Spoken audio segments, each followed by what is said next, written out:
এই মেয়েটি তার পুলিশ ভাই এবং ভাবির সঙ্গে স্কুলে যাচ্ছিল।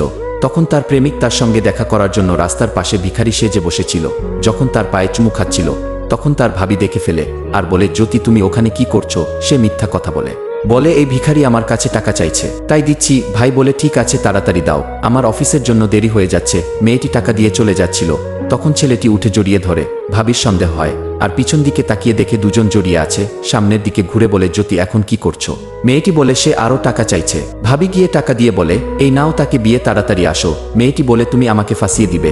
এই বলে ওখান থেকে চলে যায়। কিছু দূর যাওয়ার পরে ভাই ভাবিকে বলে, তুমি তাকে স্কুলে ছেড়ে দাও, আমি অফিসে চলে যাচ্ছি। এই বলে চলে যায়। ভাবি বলে, ঠিক আছে। আর জ্যোতিকে বলে, আজ তুমি নিজেই চলে যাও, আমার মার্কেটে একটু কাজ আছে, কাল থেকে ছেড়ে দেব। মেয়েটি খুশি হয়ে চলে যায়। এরপরে যা হলো তা অবশ্যই দেখবেন, কিন্তু তা দেখার আগে ভিডিওটি লাইক করে দাও, চ্যানেলটি সাবস্ক্রাইব করে দাও। লাস্টে দেখে প্রেমিকের সঙ্গে হাত ধরে হেঁটে যাচ্ছে আর বলে, আজ থেকে তোমার পড়ালেখা বন্ধ।